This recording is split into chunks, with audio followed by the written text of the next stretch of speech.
अब देखो, किसी तरह की कमी नहीं होनी चाहिए, सब कुछ ठीक से करो। तुम लोगों ने शादियां तो देखी ही होंगी ना, शादियों पर क्या क्या किया जाता है। हर चीज़ का ध्यान रखो और पूरे घर को सजा दो। जो जो चीज़ चाहिए हुई सब कुछ मंगा लेना। इस घर को दुल्हन की तरह सजा दो। वो उन लोगों को हुक्म देता बाहर आया जहाँ राहील और सहरिश आए हुए थे। आओ राहील, कैसे हो तुम? और सुनाइए भाभी जी, कैसी हैं आप? वो बाहर निकलते राहील को गले लगाता सहरिश को सलाम कर चुका था। हम बिल्कुल ठीक हैं, तुम बताओ, तुम ठीक हो ना? ये शादी का भूत किस तरह से सवार हो गया तुम पर? क्या सच में शादी कर रहे हो या हमारे साथ कोई प्रैंक कर रहे हो तुम? राहील बेयकीनी की कैफियत में बोला तो दामियार शाह का कहकहा बेसाख्ता था। यार, तुम्हें लगता है मैं तुम्हारे साथ इस तरह का कोई प्रैंक करूंगा? मैं सचमुच में शादी करने जा रहा हूँ। और आपको अभी तक खबर नहीं हुई? सहरिश भाभी, हैरत की बात है, मुझे तो लगा आपको ईज़ा ने सबसे पहले शादी के बारे में बताया होगा। खैर, लगता है आपके साथ उसका राब्ता नहीं हो सका। वो सहरिश को बैठने का इशारा करता खुद भी सामने वाली कुर्सी पर बैठ गया तो सहरिश बेयकीनी से देखने लगी उसे। ये वो क्या कह रहा था? ऐसा कैसे हो सकता था? क्या उसकी शादी ईज़ा के साथ होने वाली है? क्या मतलब? मैं समझी नहीं। क्या आपकी शादी ईज़ा के साथ हो रही है? वो बेयकीनी से पूछने लगी। जब उसका फ़ोन बजा, यह नंबर ईज़ा के घर का ही था। शायद उसकी अम्मी ने उसके नंबर को फ़ोन में सेव कर दिया था। एक्सक्यूज़ मी, ईज़ा की अम्मी का फ़ोन आ रहा है, 1 मिनट। वो उनसे कहती ज़रा साइड पर हुई और फिर थोड़ी देर बाद वापस आई तो उसके चेहरे पर एक मुस्कुराहट थी। क्या बात है दामियार भाई, आप तो छुपे रुस्तम निकले। ईज़ा की अम्मी का फ़ोन था। वो मुझे इनवाइट कर रही हैं कि कल निकाह है। मुझे यकीन नहीं आ रहा, आप तो उसकी पेंटिंग बना रहे थे ना? पेंटिंग बनाते बनाते उसी पर दिल आ गया आपका? वो बोली तो दामियार के चेहरे पर दिलकश मुस्कुराहट आई। बस यही बात है, हर किसी की पेंटिंग मैं बनाता ही नहीं, जिस पर दिल आता है उसी की बनाता हूँ। तो कल निकाह पर आप आ ही रहे हैं, राहील तो मेरी तरफ से होगा, आप बेशक अपनी सहेली की तरफ से आ जाइएगा, मुझे कोई एतराज़ नहीं। वो मुस्कुराया था, जबकि राहील अब तक बेयकीनी की कैफियत में था।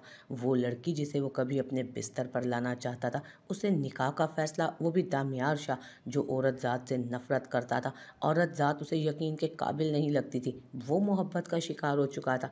तो कल चल रहा है साथ या इस तरह मुंह खोले बैठा रहेगा? अब की दफ़ा वो उसकी तरफ देखते बोला तो राहील ने सिर्फ हाँ में सर हिलाया। ऑफ कोर्स चल रहा हूँ मेरे भाई, मैं भी तो देखूँ आखिर उस लड़की में ऐसा क्या है जो दामियार शाह जैसे इंसान का दिल पिघल गया। नहीं, कोई ज़रूरत नहीं उसे देखने की, वो गुस्से से बोला। अरे यार, भाभी की नज़र से देखूंगा, ऐसी वैसी नज़रों से देखना छोड़ दिया, बीवी ज़रा सख्त मिजाज मिली है मुझे। वो उसके कान के करीब बोला तो दामियार फिर से कहकहा लगा गया। बिल्कुल सही, काबू में चढ़ा है तू, वो हंसते हुए बोला। और तू भी जल्द ही काबू चढ़ने वाला है मेरे भाई, राहील ने उसके कंधे पर हाथ मारते कहा तो राहील ने उसके कंधे पर हाथ मारते हुए कहा, जबकि वो तो किसी और सोच में ही गुम था। आखिर वो दिन भी आ गया जब सबके सामने दामियार शाह उसे अपने नाम लिखवाने वाला था और आज वो किसी तरह का कोई एतराज़ नहीं उठा सकती थी। पार्लर वाली उसे तैयार करके जा चुकी थी। सफ़ेद रंग के खूबसूरत शरारे में वो आसमान से उतरी कोई अप्सरा ही तो मालूम हो रही थी। इबादत ने उसके साथ आज वाइट कलर की लॉन्ग फ्रॉक पहनी थी, जबकि अरूश और जोहरिश के लिबास भी इबादत जैसे ही थे। पहले निकाह होगा, उसके बाद तुम्हें नीचे लाया जाएगा, मौलवी साहब इसी कमरे में आएंगे निकाह पढ़वाने। तब तक तुम यहाँ इसी कमरे में रहोगी, मैं नीचे जाकर देखती हूँ कोई काम वगैरह ना हो। इबादत उसके करीब से उठती नीचे चली गई, जबकि वो कमरे में अकेले बैठे एक दफ़ा फिर सोचों में मगन हो गई थी। दामियार शाह का वेलकम बहुत अच्छे तरीके से किया गया था। मेहमान लड़कियों ने उस पर फूलों की बरसात की थी, जबकि सहरिश बहुत लेट पहुंची थी। उसका इरादा ईज़ा के पास जाने का था ऊपर, लेकिन इबादत को काम में मसरूफ़ देख वो उसकी मदद करवाने लगी। ईज़ा से मिलने गई तो पहले वहाँ पार्लर वाली को देख और फिर उनके कुछ जानने वालों को देख कर वो उससे कुछ नहीं पूछ पाई, वरना दामियार शाह जैसी चॉइस ईज़ा की तो हरगिज़ ना हो सकती थी। शायद वो कभी भी दामियार शाह जैसे इंसान से शादी करने के बारे में सोचती भी ना। लेकिन फिर भी इबादत से की हुई बातों में उसे लेकिन फिर इबादत ने बातों बातों में ही उसे बताया था कि दामियार शाह ईज़ा का कज़न भी है। और ये उसके लिए दूसरी हैरत वाली बात थी, क्योंकि ईज़ा ने कभी इस चीज़ का जिक्र ही नहीं किया था और दामियार ने भी तो उसे ये बात नहीं बताई थी। लेकिन वो ज़्यादा तफसील में नहीं गई, बल्कि अब दूल्हे वालों के आ जाने की वजह से वो लोग सब लोग बाहर आकर छोटी मोटी रस्में कर रहे थे। लेकिन वो नोट कर रही थी कि कोई भी ज़्यादा खुश नहीं था, या शायद उसे गलतफहमी हो रही थी। जाओ इबादत, ज़रान को अंदर बुला लाओ, निकाह की रस्म शुरू हो जाने वाली है। बारिक के कहने पर वो फ़ौरन बाहर निकल आई, जहाँ ज़रान आराम से बैठा अपने मोबाइल पर लगा हुआ था। ज़रान, आपको अंदर बुला रहे हैं। अब तो आपको अपनी कसम तोड़नी पड़ेगी क्योंकि बहन के निकाह का मामला है। वो कहकर पलटने लगी कि उसका सर बुरी तरह से चकरा। इससे पहले कि वो गिरती उसे ज़रान ने आगे बढ़कर थाम लिया। आराम से चलो, हर वक्त भागम भाग करने से अपना ही नुकसान होता है, दूसरों का नहीं। अपने पैरों पर सीधी खड़ी रहो। वो इतना रूडली बोला कि इबादत उसका अंदाज देखकर हैरान रह गई। आप मुझसे इस तरह बात नहीं कर सकते। उसके अंदाज पर उसे अच्छा खासा गुस्सा है। हाँ क्यों नहीं, तुम बीच सड़क पर मुझे थप्पड़ मार सकती हो और मैं ज़रा सख्ती भी नहीं दिखा सकता। इबादत बीबी, मैं साफ कह चुका हूँ कि मेरी बर्दाश्त की अब इंतहा हो चुकी है। अब मैं तुम्हारे रास्ते में हरगिज़ नहीं आने वाला और ना ही मुझसे इस तरह की कोई उम्मीद रखना। वो उसे एक साइड पर धकेलता अंदर की तरफ कदम बढ़ा चुका था। हाँ, आज उसने सचमुच में अपनी बहन की खातिर अपनी कसम तोड़ दी थी। जबकि इबादत उसके गुस्से पर थोड़ा घबरा कर अंदर दाखिल हो गई थी। उसके पीछे मौलवी साहब के अंदर आते ही इबादत ने उसके सर पर पर्दा डाल दिया था। जबकि ज़रान, शहीर, ज़बर और बारिक चारों उसके पास आकर बैठ गए। बाबा और चाचा भी उसके साथ ही थे। मौलवी साहब ने सामने बैठते हुए उससे सवाल पूछा, जबकि उस दिन ना सही लेकिन आज उन सब की मौजूदगी में उसका दिल चाहा कि वो फूट फूट कर इनकार कर दे उस कैद से जो उसकी ज़िंदगी में हमेशा के लिए लिखी जा रही थी। मौलवी साहब ने दूसरी दफ़ा फिर से सवाल पूछा। जब बारिक ने आहिस्ता से उसके सर पर हाथ रखा, निकाह कबूल करते वो उसके सीने पर अपना सर रख चुकी थी। जबकि उसका माथा चूमता वो उसे अपने आप में भींच गया। जबकि बाकी भी उसे दिलासा दे रहे थे और फिर थोड़ी देर बाद कमरे में सिवाय इबादत, जोहरिश, अरूस और सहरिश के और कोई ना था। जबकि सहरिश अरूस को भी यहाँ देखकर हैरान हो रही थी, जो ईज़ा की भाभी बन चुकी थी। उसे तो झटकों पर झटके लग रहे थे। मौलवी साहब के सवाल पर उसने फ़ौरन निकाह की कार्रवाई मुकम्मल करवाई थी। निकाह को कबूल करते उसने ईज़ा को अपना लिया था, अपना बना लिया था। आज सबकी मर्ज़ी के साथ वो उसकी हो चुकी थी। उसकी खुशी का कोई ठिकाना ना था।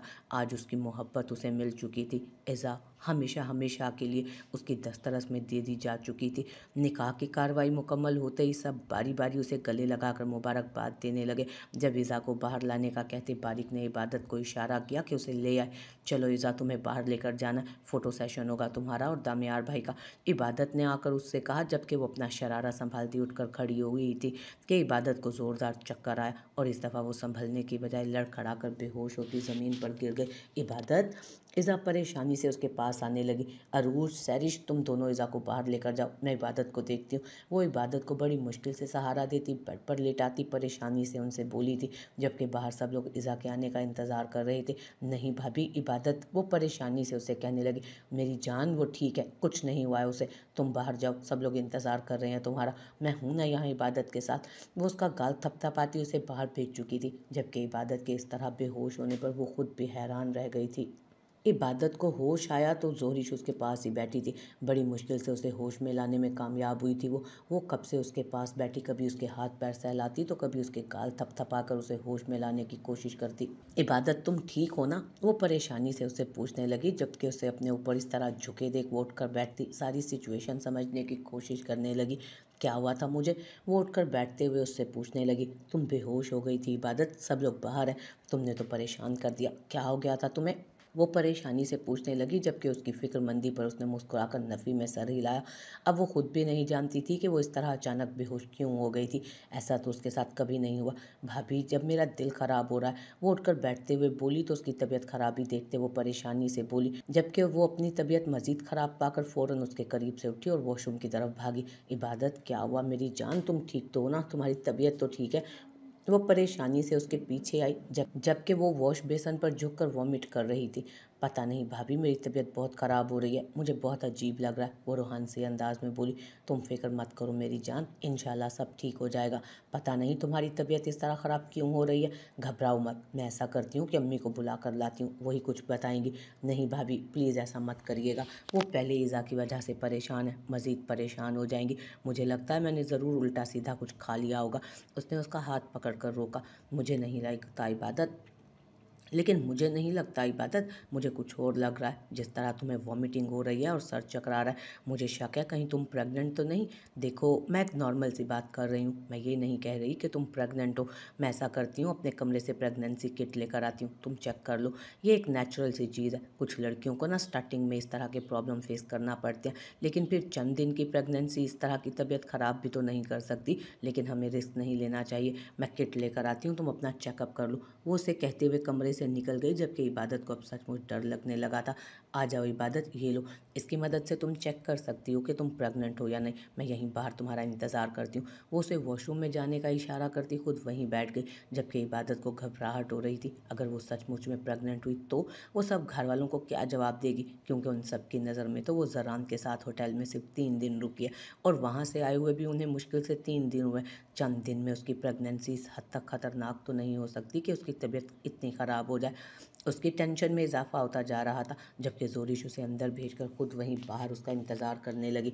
वैसे तो उसे यकीन था कि वो हरगिज़ प्रेग्नेंट नहीं होगी, लेकिन एक वहम था। लेकिन अगर प्रेग्नेंट हुई भी तो उसकी तबीयत प्रेगनेंसी की वजह से ख़राब हुई तो फिर घर में सब लोग कितने खुश होंगे ये जान कर के इस घर में नन्हा मेहमान आने वाला है। उसे अपने दिल में एक मीठी मीठी सी गुदगुदी होने लगी।